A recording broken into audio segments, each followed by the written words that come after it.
আমরা আজ সার্থক রমজানের 11টি পূর্ব প্রস্তুতি নিয়ে কথা বলবো ইনশাআল্লাহ তাআলা। রমজান মাসের যে ইবাদতের বিশাল বড় অপার সম্ভাবনা আমাদেরকে দান করেছেন, এই সম্ভাবনাকে কাজে লাগাতে হলে তার জন্য যথাযথ প্রস্তুতি গ্রহণ করা জরুরি।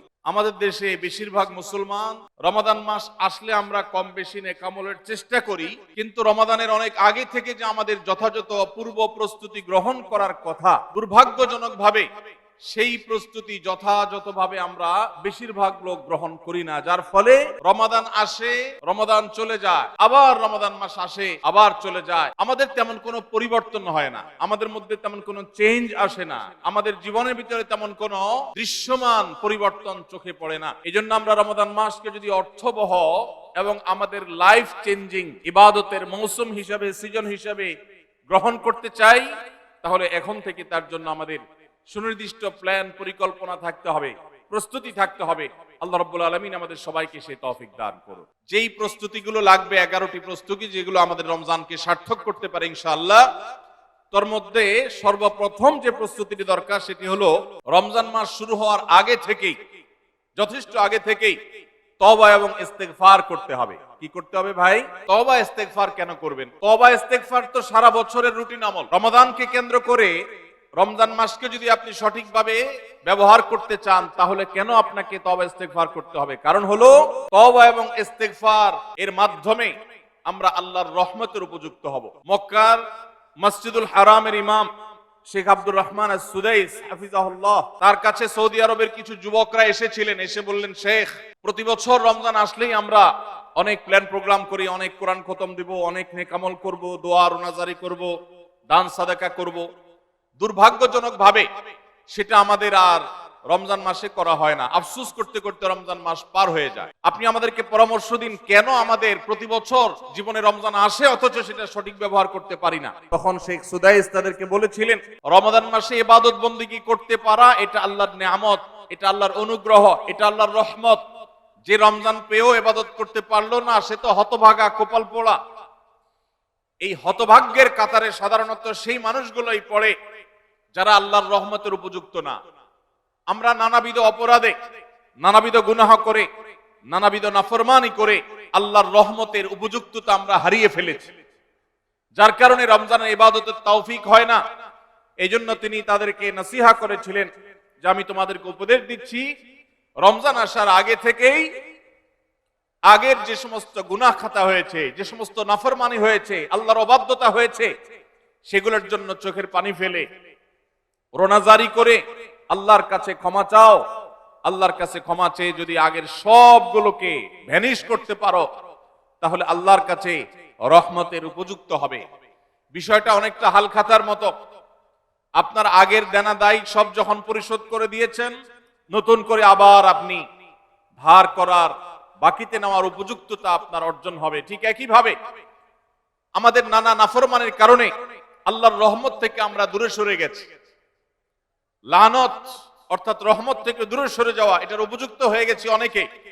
এই জন্য ভাইরা, এখন থেকে রমাদানের প্রস্তুতির নিয়তে আল্লাহর কাছে তওবা করা, গুনাহ মাফ চাওয়া, ইস্তিগফার করা, জীবন পরিবর্তন করবার সংকল্প করা, এটা হবে আমাদের রমাদানের প্রথম প্রস্তুতি। চেষ্টা করব তো ইনশাআল্লাহ। প্রতিদিন যখনই তৌফিক হয় আল্লাহর সাথে একটু কথা বলবেন, আল্লাহ আমার সমস্ত গুনাহগুলো মাফ করে দিন, আমার নাফরমানি মাফ করে দিন, আমাকে আপনি ক্ষমা করে দিন। আমি যদি আপনার রহমতের জন্য কোনো কারণে অনুপযুক্ত হয়ে যাই, আমার কোনো বদবখতির কারণে, আমার কোনো কৃতকর্মের কারণে, তো আপনি সেগুলো মাফ করে দিন। এই যে দোয়া, এই দোয়া আপনাকে রমাদানে আল্লাহর ইবাদত বন্দেগী করার, আল্লাহর কাছে রোনাজারি করার, আল্লাহর কাছে ভালো আমল নিবেদন করার যে তৌফিক, এটার উপযুক্ত করে দিবে ইনশাআল্লাহ। তাহলে রমাদানের প্রস্তুতির প্রথমটি আমরা পেয়ে গেলাম, সেটা হলো আগের গুনাহ খাতাগুলো থেকে ইস্তিগফার করা, তওবা করা, ফিরে আসা। এর মধ্য দিয়ে রমাদানে ইবাদতের জন্য নিজেকে প্রস্তুত করব ইনশাআল্লাহ। চেষ্টা করা যাবে না ইনশাআল্লাহ? নাম্বার 2, দ্বিতীয় প্রস্তুতি হলো রমাদান মাসে আল্লাহ রাব্বুল আলামিন এই মাসের যে ফজিলত বর্ণনা করেছে, কোরআন এবং হাদিস সম্পর্কে যাদের মৌলিক ধারণা আছে, হাদিসে রাসূল সম্পর্কে যাদের একটু ঘাটাঘাটিও আছে তারা জানেন দুই তিনটা আমল সম্পর্কে কোরআন এবং সুন্নাহর সবচেয়ে বেশি সংখ্যক ভাষ্য বর্ণিত হয়েছে। সবচেয়ে বেশি সংখ্যক, এত ফজিলতের, এত তাৎপর্যের, এত মর্যাদার হাদিস আর অন্য আমল সম্পর্কে সাধারণত দেখা যায় না। সেই কয়েকটি আমল যেগুলোর ফজিলত বিপুল পরিমাণ, যেগুলোর ফজিলত সম্পর্কিত হাদিসের সংখ্যা অনেক, সেই রকম আমলগুলোর মধ্যে থেকে অন্যতম আমল হলো এই রমজান কেন্দ্রিক আমল, সিয়াম, রোজা, এগুলোর ফজিলত। তো আমাদের রমজান কেন্দ্রিক প্রস্তুতি হিসাবে দ্বিতীয়ত যে কাজটি আমরা করতে পারি সেটি হলো এখন থেকেই রমজান মাসের কি কি ফজিলত আছে, সিয়াম সাধনার কি কি ফজিলত আছে, রমজানের কি কি আমল আছে, বিশেষ করে ফজিলত এবং মর্যাদার কথাগুলো আলোচনা শুরু করা এখন থেকে। বাসা বাড়িতে গোল হয়ে কোন নির্দিষ্ট বইকে কেন্দ্র করে পাঠ চক্র হতে পারে, গ্রুপ স্টাডি হতে পারে, পর্যালোচনা হতে পারে যে রমজান মাসের কি কি মাহাত্ম্য আছে, এক একজন এক একটা বললেন। এই আলোচনা পর্যালোচনার মধ্য দিয়ে মনোজগতে রমজানের জন্য এক ধরনের প্রস্তুতি, এক ধরনের আবহ তৈরি হবে ইনশাআল্লাহ। এজন্য দ্বিতীয় প্রস্তুতি হিসাবে আমরা এই কাজটিও ইনশাআল্লাহ করব, সেটা হলো রমজানের ফজিলত, রমজানের মর্যাদা, সিয়ামের ফজিলত, অন্যান্য আমলের উপকারিতা, সেগুলো নিয়ে আমরা বেশি বেশি পর্যালোচনা করব। যত বেশি আপনি আগে থেকে পর্যালোচনা করবেন, রমজানের প্রতি আপনার তৃষ্ণা, সিয়াম সাধনার প্রতি আপনার ভেতরে আকাঙ্ক্ষা, প্রত্যাশা এবং প্রতীক্ষা, এটা আপনার মধ্যে বাড়তে থাকবে এবং রমজানের প্রতিটা মিনিটকে কাজে লাগাবার জন্য তাগাদা আপনার ভিতরে অনুভব হবে ইনশাআল্লাহ। নাম্বার 3, তৃতীয় প্রস্তুতি হলো আমাদেরকে প্রতিজ্ঞা করতে হবে এই রমাদানে আমরা নেকামল করবই করব এবং কোন আমল, কোন ভালো কাজ, কোন সুন্নাহ এটা করার ব্যাপারে কোন প্রকার অলসতা করব না। কারণ ভাইরা আমার, রমজান মাস পেয়েও যদি আল্লাহর কাছে কেউ ক্ষমা না পায়, একটা প্রসিদ্ধ হাদিস আপনারা সবাই কম বেশি শুনেছেন যে নবী সাল্লাল্লাহু আলাইহি সাল্লামের কাছে জিবরিল এসে বলেছেন, বাউদা মান আদরাকা রমাদান ফালাম ইউগফার লাহ,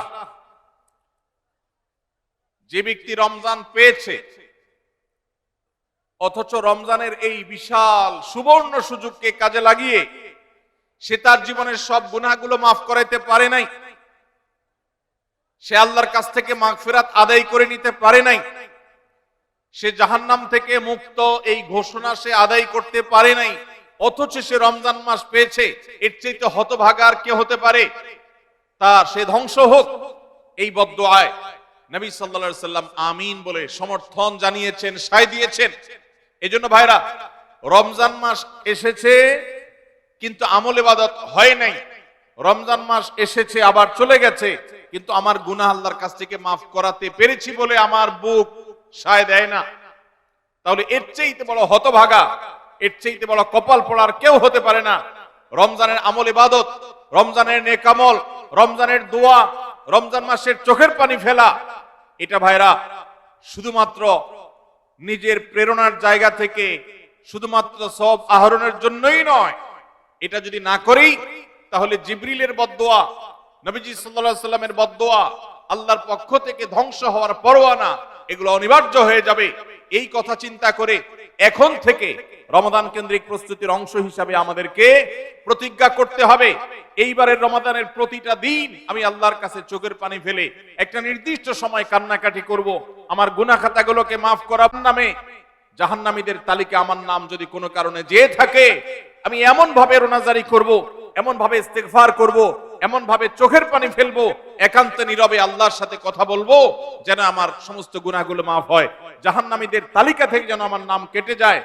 এর জন্য ভাইরা এখন থেকে প্রতিজ্ঞাটা করতে হবে। প্রস্তুতি হলো কাজ হবে রমজানে, কিন্তু প্রতিজ্ঞা হবে এখন থেকে যে আমি কোনোভাবে এইবারের রমজানের সুযোগ আর হাতছাড়া করব না ইনশাআল্লাহ। তাহলে 3 নম্বর হলো যে রমজান কেন্দ্রিক সমস্ত আমলগুলো করব, আল্লাহর কাছে তওবা ইস্তেগফার করে নিজের গুনাহগুলোকে মাফ করায় ছাড়বো, জাহান্নাম থেকে মুক্তি তথা নাজাত এটা নিজের করে নেব, এই মর্মে প্রতিজ্ঞাটা এখন থেকে যেই কয়দিন রমজান আসতে সময় আছে প্রতিদিন আমাকে নবায়ন করতে হবে।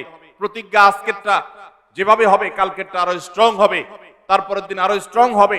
প্রতিদিন আমি স্বপ্ন লালন করব কবে রমাদান শুরু হবে, আর আমি আল্লাহ রাব্বুল আলামিনের কাছে রমাদানের এই সমস্ত ইস্তিগফার, তওবা, আমল এগুলোকে নিবেদন করতে থাকবো। চেষ্টা করা যাবে না ইনশাআল্লাহ? তাহলে 3 নম্বর প্রস্তুতি হলো রমজান মাসে নেক আমল করার প্রতিজ্ঞা করা, মাগফিরাত এবং নাজাত আদায় করার প্রতিজ্ঞা এখন থেকে করা। নাম্বার 4 নম্বর যে প্রস্তুতিটা আমাদের নিতে হবে সেটা হলো, যদি আগের রমজানের কোন রোজা কারোর কাজা থাকে, এই রমজান আসার আগে আগে শাবান মাসের মধ্যেই সেই কাজাগুলো আদায় করে ফেলা উচিত। আম্মা জান আয়েশা রাদিয়াল্লাহু তাআলা আনহা বলেছেন যে নারী হিসাবে রমাদান মাসে যে কয়েকটা রোজা ভাঙতি পড়ে, নবীজি সাল্লাল্লাহু আলাইহি সাল্লাম রমাদান পরে পুরো সময়টা তার কাছে থাকার কারণে তিনি সেই রোজাগুলো রাখার সুযোগ সেভাবে পেতেন না। স্বামীর হকের কথা মাথায় রেখে রোজাগুলো রাখতেন না। এবং শাবান মাস আসলে নবীজি সাল্লাল্লাহু আলাইহি সাল্লাম নিজেও বেশি বেশি নফল রোজা রাখতেন। ওই সুযোগে মা আয়েশা রাদিয়াল্লাহু তাআলা আনহা বলেছেন যে তিনিও তার রমজানের বাকি রোজা যেগুলো ছিল ভাঙতি রোজা, সেগুলো তিনি রেখে ফেলতেন। এই হাদিস থেকে বোঝা যায় রমজানের রোজা যদি কারোর কাজা হয়, পুরুষদের অসুস্থতার কারণে হতে পারে, মা বোনদের মাসিকার কারণে হতে পারে, তাহলে সেই রোজা যত দ্রুত সম্ভব আমরা কাজা করে ফেলবো।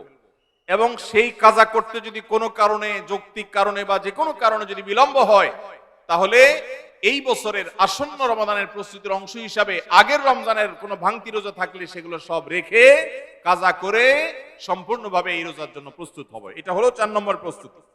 নাম্বার 5 নম্বরের রমজানের প্রস্তুতি হলো, আল্লাহ রাব্বুল আলামিনের কিছু সাধারণ ক্ষমা আছে, কমন ক্ষমা, গণহারে মাফ। আল্লাহ তাআলার এই যে সাধারণ ক্ষমা, গণহারে মাফ, দুটি বিষয় এই গণহারে মাফ থেকে মানুষকে দূরে সরিয়ে রাখে। আল্লাহর গণহারে যে ক্ষমা, এই গণক্ষমার উপযুক্ততা নষ্ট করে দেয় দুটি জিনিস। তার একটি হলো শিরক, আরেকটি হলো হাসাদ। একটা হলো হিংসা, আরেকটা হলো শিরক। নবী করিম সাল্লাল্লাহু আলাইহি ওয়াসাল্লাম বিভিন্ন হাদিস থেকে আমরা জানি, তিনি বলেছেন আল্লাহ রাব্বুল আলামিন বিশেষ করে লাইলাতুন নিসফি মিন শাবানে যখন মানুষকে গণহারে ক্ষমা করেন, তখন 2 শ্রেণীর মানুষকে আল্লাহ তাআলা মাফ করেন না, ইল্লা লিল মুশরিকিন আও মুশাহিন। তবে যদি মুশরিক আর মুশাহিন থাকে, শত্রুতা করে, হিংসা করে অন্যের প্রতি, এইরকম মানুষ যদি থাকে, তাদেরকে আল্লাহ তাআলা সাধারণ ক্ষমা আওতায় আনেন না। রমাদানে আল্লাহ তাআলা প্রতিদিন বহু মানুষকে সাধারণ ক্ষমা করেন। রমজান যখন কাছে আসে, শেষ দশক আসে, তখন সাধারণ ক্ষমার পরিমাণ বেড়ে যায়। আল্লাহ সুবহানাহু ওয়া তাআলা বলেছেন ওয়ালিল্লাহি উতা, নবী সাল্লাল্লাহু আলাইহি সাল্লাম বলেছেন ওয়ালিল্লাহি উতাকাউ মিনান নার ওয়া যালিকা ফি কুল্লি লাইলা। রমজানের প্রত্যেক রাতে বহু মানুষকে আল্লাহ তাআলা জাহান্নাম থেকে মুক্ত ঘোষণা দিয়ে দেন। অমুক জাহান্নাম থেকে মুক্ত, অমুকের ছেলে অমুক জাহান্নাম থেকে মুক্ত, অমুকের ছেলে অমুক, তার নাম জাহান্নামের তালিকা থেকে কাটা, জান্নাতের তালিকা চলে আসবে। অসংখ্য মানুষকে এভাবে এই সুযোগ আল্লাহ তাআলা দান করেন।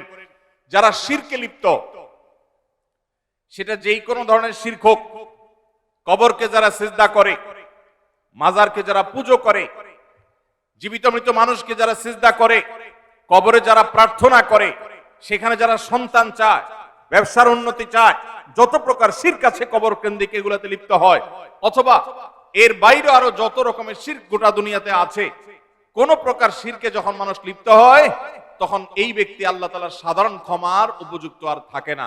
এজন্য ভাইরা, রমজানের প্রস্তুতির অংশ হিসাবে 5 নম্বরের যে প্রস্তুতি আমরা গ্রহণ করব, সেটা হলো আল্লাহ তাআলা যেহেতু রমজানে অনেককেই সাধারণ ক্ষমা করবেন, আমি যেন সেই সাধারণ ক্ষমা প্রাপ্ত সৌভাগ্য মানুষদের তালিকায় ঢুকতে পারি, সেজন্য আমার অন্তর থেকে হিংসাকে ধুয়ে মুছে সাফ করে ফেলতে হবে। কোন মুসলমানের কল্যাণ দেখে আমার কষ্ট হবে না, কারোর ভালো দেখে আমার ভেতরে জ্বালা পড়া হবে না। পারলে তার জন্য আরো বেশি দোয়া করব, যে কারোর ভালো হোক আমি আরো ভালো চাইবো, কারোর কোনো ক্ষতি আমি চাইবো না। এই কল্যাণকামিতাই হলো দিন। আদ-দীনু আন-নাসীহা। কিলা লিমান ইয়া রাসূলুল্লাহ?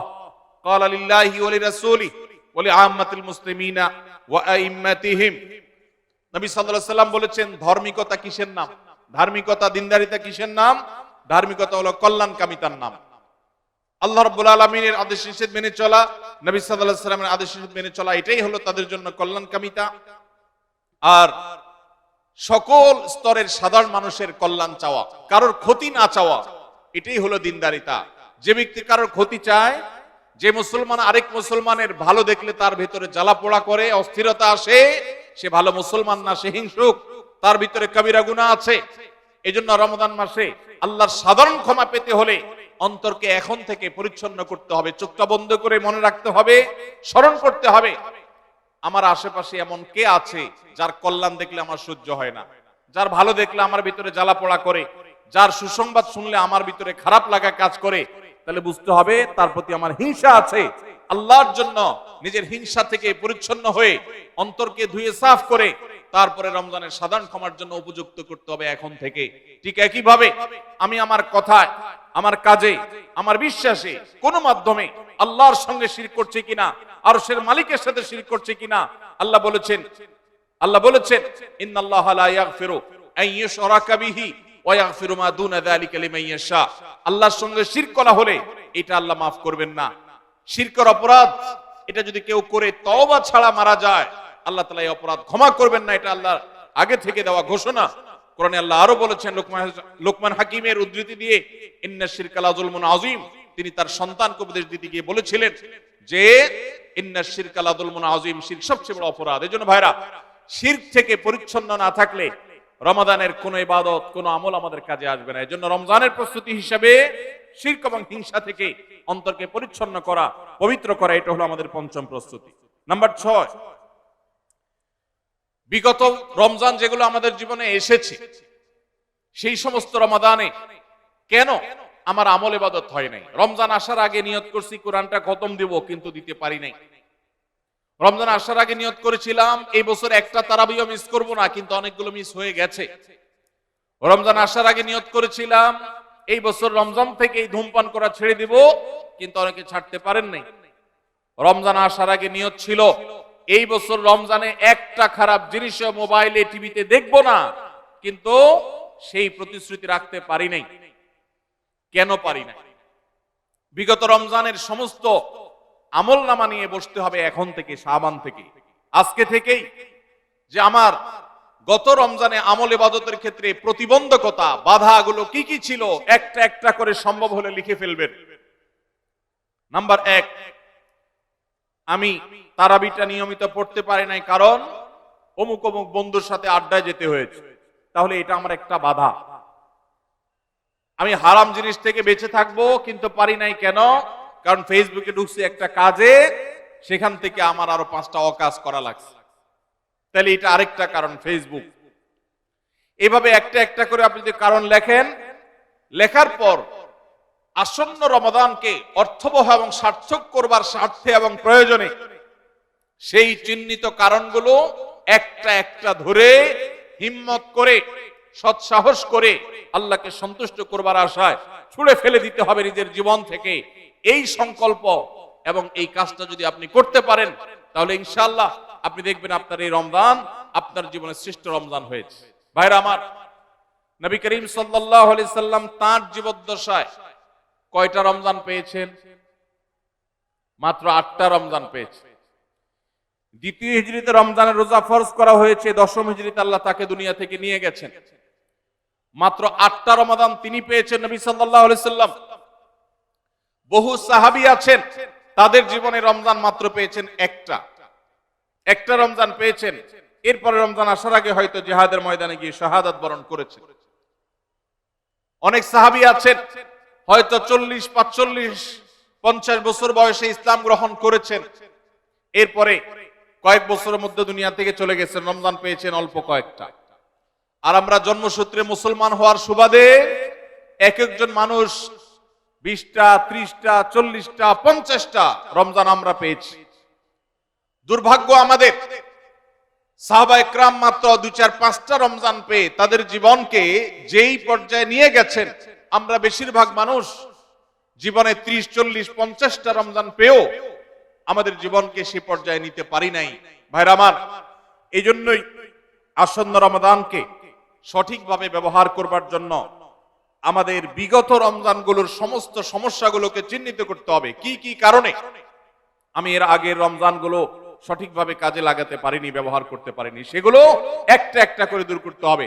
যেমন সোশ্যাল মিডিয়া, ফেসবুক, ইউটিউবের আসক্তি, এটা আমার আগের বছর রমাদানের যে ইবাদত, এটার ক্ষেত্রে প্রতিবন্ধকতা ছিল। তাহলে এই বছরের ইবাদতের প্রস্তুতির অংশ হিসেবে এই সোশ্যাল মিডিয়া, ফেসবুক আমার মোবাইল থেকে আনইনস্টল করে ফেলতে হবে। চেষ্টা করা যাবে না ইনশাআল্লাহ? ভাইরা আমার, যদি ফেসবুক আমার আমল ইবাদতের প্রতিবন্ধকতা তৈরি করে, তাহলে ফেসবুককে আল্লাহর জন্য কোরবানি করবেন রমজান মাস উপলক্ষে। কারা কারা প্রস্তুত আছেন হাত তোলেন। বুঝে শুনে হাত তুলছেন? বুঝে শুনে হাত তুলছেন? আল্লাহ এই হাতগুলোকে সবগুলোকে কবুল মঞ্জুর করুন। যুবক ভাইয়েরা, আপনারা ফেসবুক মোবাইল থেকে আনইনস্টল করার নিয়ত করছেন, এটার মানে কিন্তু আপনারা এক একজন আল্লাহর রাহে কোরবানি হওয়ার নিয়ত করছেন। প্রস্তুত আছেন তো ইনশাআল্লাহ? নিজেদের কোরবানি করার জন্য প্রস্তুত আছেন তো ইনশাআল্লাহ? আল্লাহ তাআলা আমাদেরকে তৌফিক দান করুন। ভাইরা আমার, রমাদানের 6 নম্বর প্রস্তুতির অংশ হিসেবে যে কাজটি করতে হবে বলছিলাম, সেটা হলো আমাদের সমস্যাগুলো কি কি হয়েছে সেগুলো চিহ্নিত করে সেগুলো দূর করতে হবে। আর 7 নম্বর প্রস্তুতির অংশ হিসেবে আমরা যেটি করব সেটা হলো রমাদান কেন্দ্রিক সমস্ত আহকাম এবং মাসাইল, বিধিবিধানগুলো আমাদের শিখে ফেলতে হবে। এটা রমজানের প্রস্তুতি। আমাদের দেশে অনেক মসজিদে ইমাম সাহেবরা তালিম করেন রোজা ভঙ্গের কারণ কি, রোজা মাকরুহ হওয়ার কারণ কি, রোজার জন্য ক্ষতিকর বিষয়গুলো কি কি, এগুলো রমজান মাসে বিভিন্ন নামাজের পরে তালিম করেন। এটা একটা ভালো চেষ্টা, কিন্তু এই কাজটা যদি আমরা শাবান মাস থেকে নিজস্ব উদ্যোগে করি সেটা হবে আরো ভালো চেষ্টা। কথা কি বুঝে আসছে ভাই? তাহলে রমজান আসার আগে থেকেই আমরা মাসাইলের তালিম, মাসাইলের শিক্ষা, জ্ঞান অর্জন, রমজানের বিধিবিধানগুলো আমরা জানার চেষ্টা করব। এটা হবে পার্ট অফ প্রিপারেশন ফর রমাদান।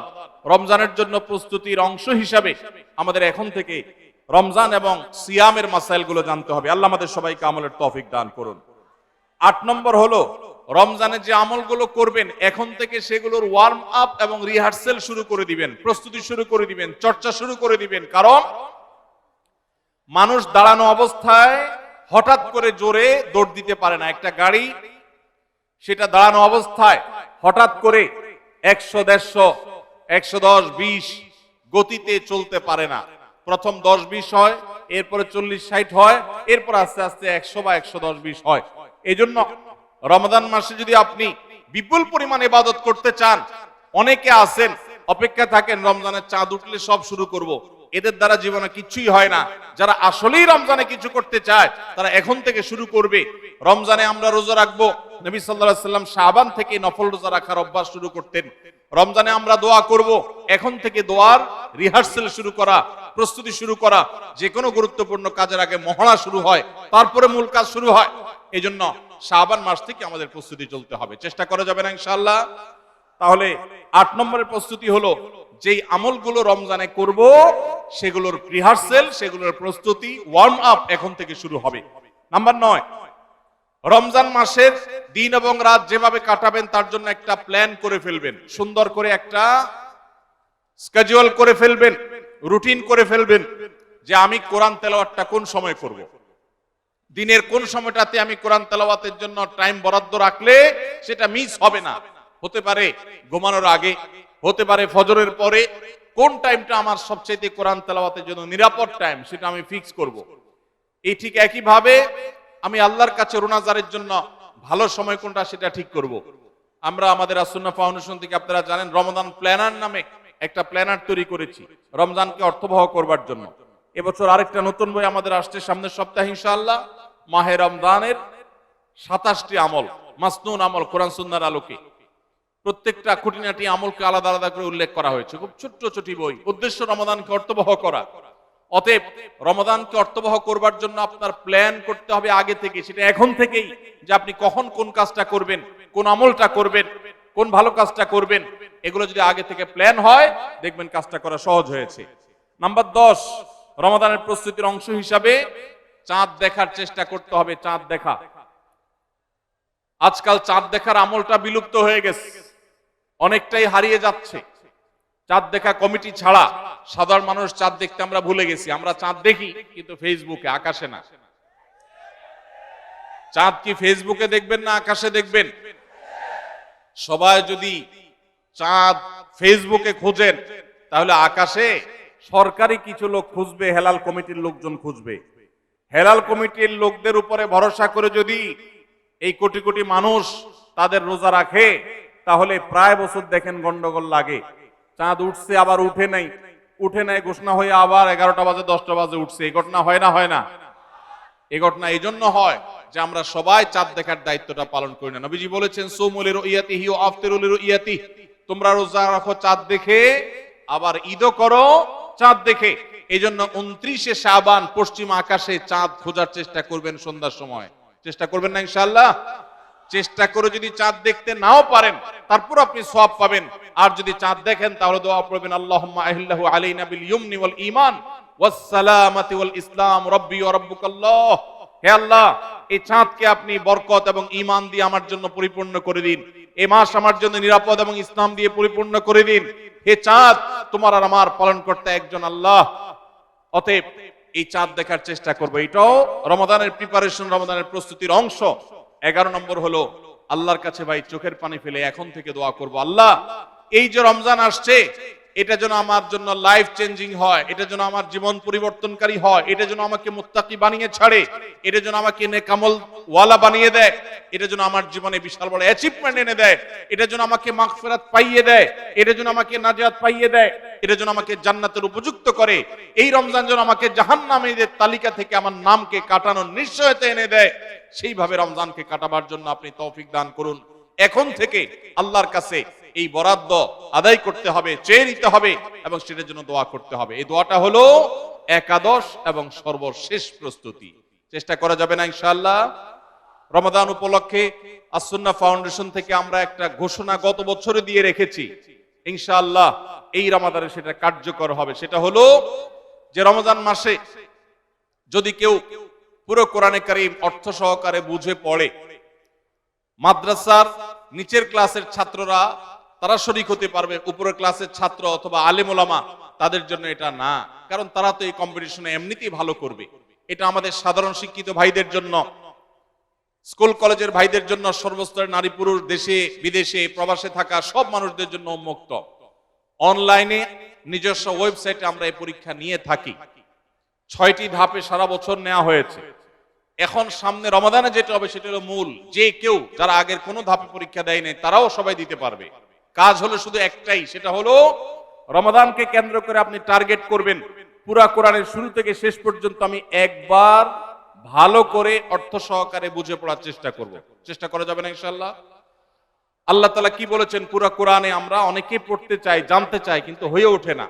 আপনি এই রমজানকে কেন্দ্র করে টার্গেট করেন প্রতিদিন আমি 1 পারা বা 1.5 পারা, ইমাম সাহেব বা হাফেজ সাহেব তারাবিতে যে তেলাওয়াত করেন পুরো পারাটা আমি যদি সুন্দর করে দেখে যাই এবং দেখার পরে পরিবারের লোকদের সাথে গ্রুপ স্টাডি করি, মুদারাসা করি, যেটা নবী সাল্লাল্লাহু আলাইহি সাল্লাম জিবরিলের সাথে করতেন, সেটা যদি আপনি করেন তাহলে রমজানের শেষ জুমাবার বাদ ফজর অনলাইনে আমাদের পেজ থেকে লিংক দেওয়া হবে। লিংকে ক্লিক করে শর্ট টার্মে একজন একটু রেজিস্ট্রেশন করে দিতে হবে, নিজে পারলে ভালো, না হলে যারা অনলাইন বোঝে তারা 1 মিনিট লাগবে রেজিস্ট্রেশন করতে, বাস। এরপরে আপনি ডাইরেক্ট পরীক্ষা দিতে পারবেন। এমসিকিউ প্রশ্ন, একটা অক্ষরও লিখতে হবে না, সব প্রশ্ন উত্তর দেওয়া আছে, 4টা উত্তর দেওয়া থাকবে, সঠিকটা সিলেক্ট করতে হবে।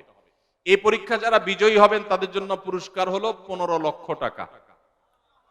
15 লক্ষ টাকার পুরস্কারের ঘোষণা আমরা দিয়েছি। এর মধ্যে প্রথম 3 জনকে আমরা ইনশাআল্লাহ বিদিনিল্লাহ উমরা করাবো।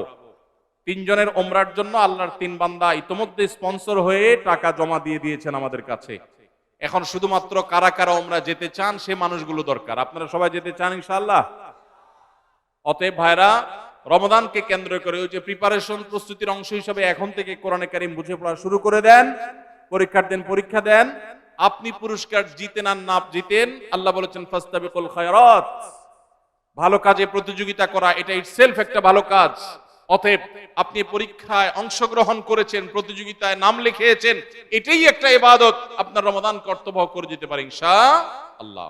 সবাই চেষ্টা করব তো ইনশাআল্লাহ রমাদানকে কেন্দ্র করে তাহলে যে প্রস্তুতিগুলো আমরা নিতে পারি, যেগুলো আমাদের রমাদানকে অর্থবহ করতে পারে, তার ভিতরে 1 নম্বর বলেছিলাম তওবা ইস্তেগফার করে আগের সব গুনাহগুলো থেকে আল্লাহর কাছ থেকে মাগফিরাত আদায় করে নেওয়া, যাতে করে রমজানে ইবাদতের জন্য আপনি উপযুক্ত হন, আল্লাহর রহমত প্রাপ্তির তৌফিক প্রাপ্ত হন।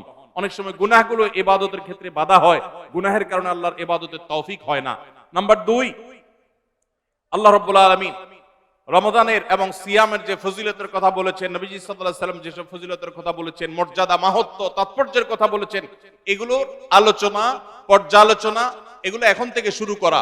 আপনার অফিসে, বাসায় বিভিন্ন রকমের হাদিস, রমাদানের ফজিলত, সাহারি ইফতারের ফজিলত, গুনাহমুক্ত থাকার ফজিলত, তাকওয়া চর্চার ফজিলত, রমজানের আমল, এগুলো এখন থেকে জানাশোনা শুরু করে দেন। এখন থেকে এটা রিহার্সাল শুরু করেন। রমাদানকে অর্থবহ করবার জন্য আমরা রমাদান প্ল্যানার করেছি। রমাদানকে অর্থবহ করবার জন্য আমরা তারাবির সালাতে কোণের বার্তা বই করেছি।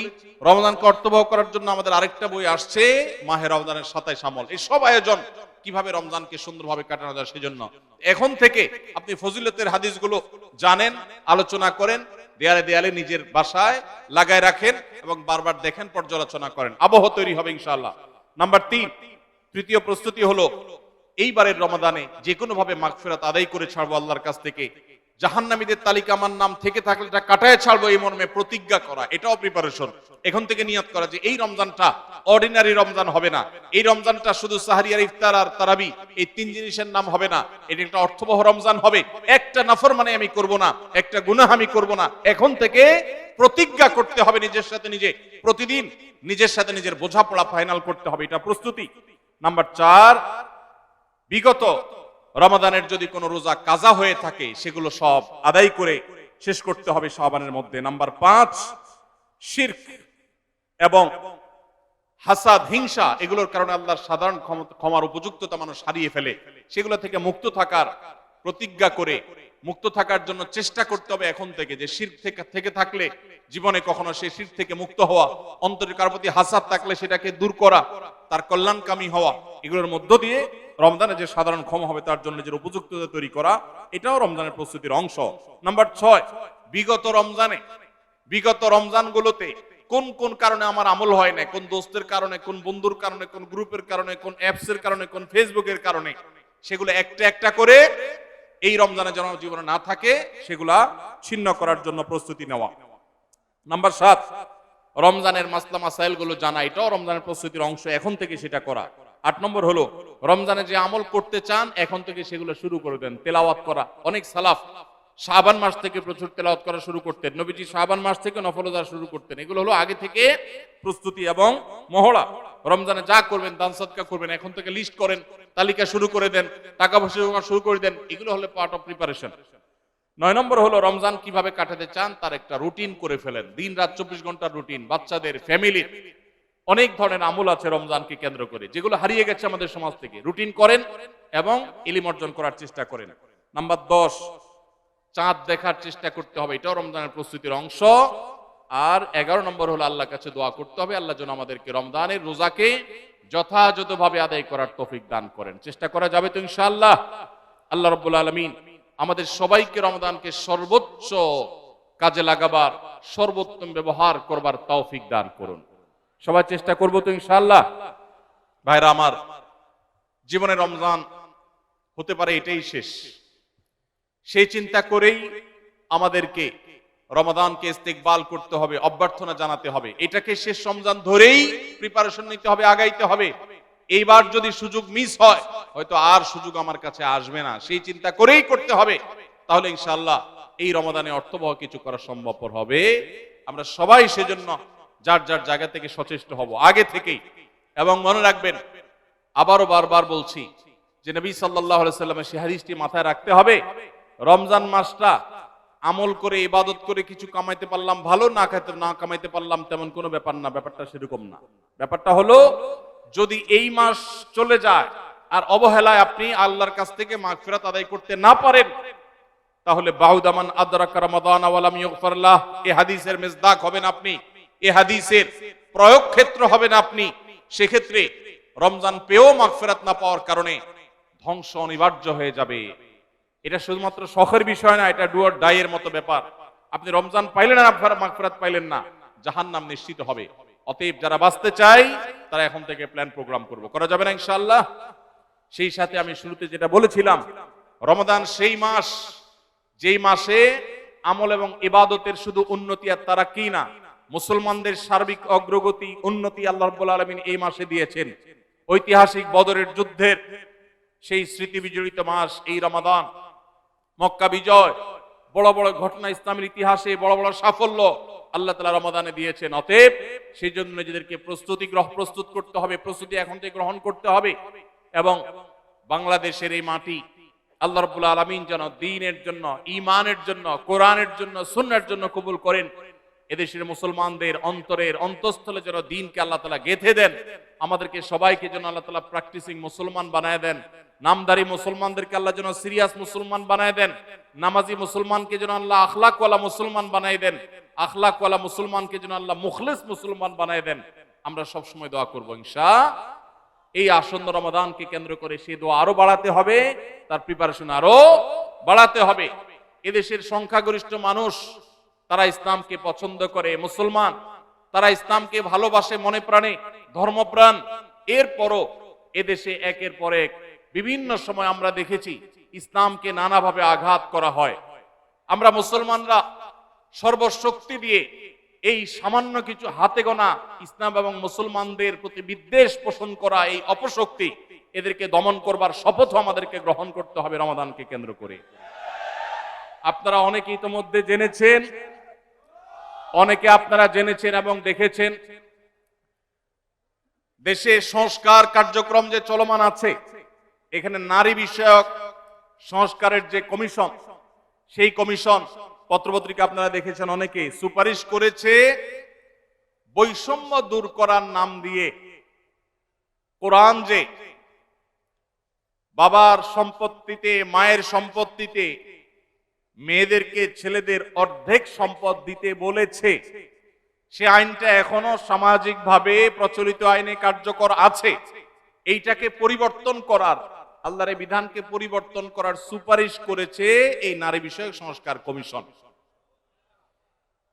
এই সুপারিশ বাস্তবায়ন করার দুঃসাহস যদি কেউ দেখায়, তাহলে এটা হবে সবচেয়ে বড় অপরিণামদর্শী কাজ, সবচেয়ে দুর্ভাগ্যজনক অধ্যায়। শুনতে খুব ভালো শোনা যায়, খুব মুখরোচক মনে হয়। একই বাবার সন্তান ছেলে এবং মেয়ে, 2 টাকা পাইলে মেয়ে কেন 1 টাকা পাবে?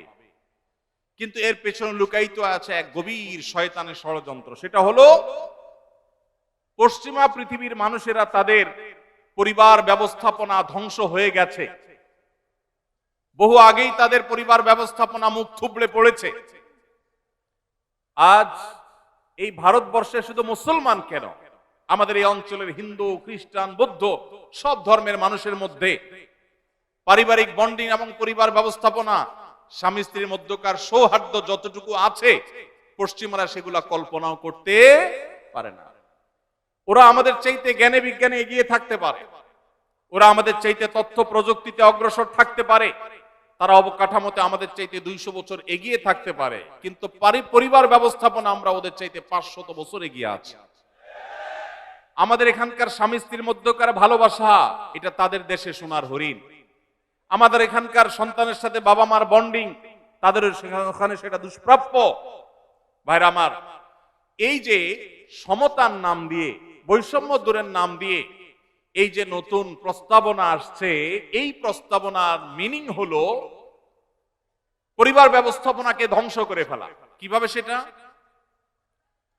ছেলে এবং মেয়ে উভয় যখন সমান সমান হারে 1 টাকা করে পাবে, তখন পশ্চিমাদের মতো ছেলে বলবে মেয়েকে, বাসা ভাড়া তুমি অর্ধেক শেয়ার করো, সংসার খরচ তুমি অর্ধেক শেয়ার করো, যেভাবে পশ্চিমা পৃথিবীতে আছে। এইটা যদি শুরু হয়, তখন পরিবার ব্যবস্থাপনা ওদেরটা যেরকম ধ্বংস হয়েছে, আমাদেরটাও ধ্বংস হওয়া অনিবার্য হবে। দুইজনকে ঘরের বাহির হতে হবে।